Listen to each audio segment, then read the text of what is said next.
يا أيها الذين آمنوا ما لكم إذا قيل لكم انفروا في سبيل الله اثاقلتم إلى الأرض أرضيتم بالحياة الدنيا من الآخرة فما متاع الحياة الدنيا في الآخرة إلا قليل۔ مومنو، تمہیں کیا ہوا ہے کہ جب تم سے کہا جاتا ہے کہ اللہ کی راہ میں جہاد کے لیے نکلو تو تم کاہلی کے سبب سے زمین پر گرے جاتے ہو، یعنی گھروں سے نکلنا نہیں چاہتے؟ کیا تم آخرت کی نعمتوں کو چھوڑ کر دنیا کی زندگی پر خوش ہو بیٹھے ہو؟ دنیا کی زندگی کے فائدے تو آخرت کے مقابل بہت ہی کم ہیں۔ إِلَّا تَنْفِرُوا يُعَذِّبْكُمْ عَذَابًا أَلِيمًا وَيَسْتَبْدِلْ قَوْمًا غَيْرَكُمْ وَلَا تَضُرُّوهُ شَيْئًا وَاللَّهُ عَلَى كُلِّ شَيْءٍ قَدِيرٌ۔ اگر تم نہ نکلو گے تو اللہ تم کو بڑی تکلیف کا عذاب دے گا اور تمہاری جگہ اور لوگ پیدا کر دے گا جو اللہ کے پورے فرما بردار ہوں گے، اور تم اس کو کچھ نقصان نہ پہنچا سکو گے، اور اللہ ہر چیز پر قدرت رکھتا ہے۔ إِلَّا تَنصُرُوهُ فَقَدْ نَصَرَهُ اللَّهُ إِذْ أَخْرَجَهُ الَّذِينَ كَفَرُوا ثَانِيَ اثْنَيْنِ إِذْ هُمَا فِي الْغَارِ إِذْ يَقُولُ لِصَاحِبِهِ لَا تَحْزَنْ إِنَّ اللَّهَ مَعَنَا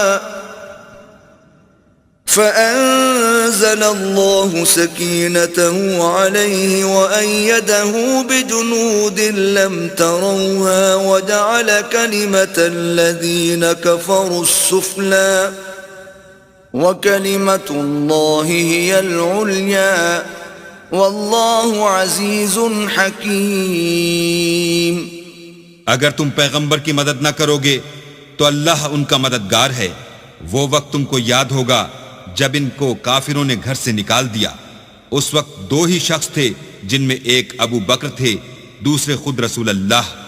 جب وہ دونوں غار ثور میں تھے، اس وقت پیغمبر اپنے رفیق کو تسلی دیتے تھے کہ غم نہ کرو، اللہ ہمارے ساتھ ہے۔ تو اللہ نے ان پر تسکین نازل فرمائی اور ان کو ایسے لشکروں سے مدد دی جو تم کو نظر نہیں آتے تھے، اور کافروں کی بات کو پست کر دیا، اور بات تو اللہ ہی کی بلند ہے، اور اللہ زبردست اور حکمت والا ہے۔ انفروا خفافا وثقالا وجاهدوا بأموالكم وأنفسكم في سبيل الله ذلكم خير لكم إن كنتم تعلمون۔ تم سبک بار رہو یا گراں بار، یعنی مال و اسباب تھوڑا رکھتے ہو یا بہت، گھروں سے نکل آؤ اور اللہ کے رستے میں مال اور جان سے لڑو، یہی تمہارے حق میں بہتر ہے بشرطے کہ سمجھو۔ لو كان عرضا قريبا وسفرا قاصدا لاتبعوك ولكن بعدت عليهم الشقة وسيحلفون بالله لو استطعنا لخرجنا معكم يهلكون أنفسهم والله يعلم إنهم لكاذبون۔ اگر مال غنیمت سہل الحصول اور سفر بھی ہلکا ہوتا تو تمہارے ساتھ شوق سے چل دیتے، لیکن مسافت ان کو دور دراز نظر آئی تو عذر کریں گے، اور اللہ کی قسمیں کھائیں گے کہ اگر ہم طاقت رکھتے تو آپ کے ساتھ ضرور نکل پڑتے۔ یہ ایسے عذروں سے اپنے تئیں ہلاک کر رہے ہیں، اور اللہ جانتا ہے کہ یہ جھوٹے ہیں۔ عفى الله عنك لما أذنت لهم حتى يتبين لك الذين صدقوا وتعلم الكاذبين۔ اللہ تمہیں معاف کرے، تم نے پیشتر اس کے کہ تم پر وہ لوگ بھی ظاہر ہو جاتے جو سچے ہیں، اور وہ بھی تمہیں معلوم ہو جاتے جو جھوٹے ہیں۔ ان کو اجازت کیوں دی؟ لا يستأذنك الذين يؤمنون بالله واليوم الآخر أن يجاهدوا بأموالهم وأنفسهم والله عليم بالمتقين۔ جو لوگ اللہ پر اور روز آخرت پر ایمان رکھتے ہیں وہ تو تم سے اجازت نہیں مانگتے کہ پیچھے رہ جائیں، بلکہ چاہتے ہیں کہ اپنے مال اور جان سے جہاد کریں، اور اللہ پرہیزگاروں سے واقف ہے۔ إنما يستأذنك الذين لا يؤمنون بالله واليوم الآخر وارتابت قلوبهم فهم في ريبهم يترددون۔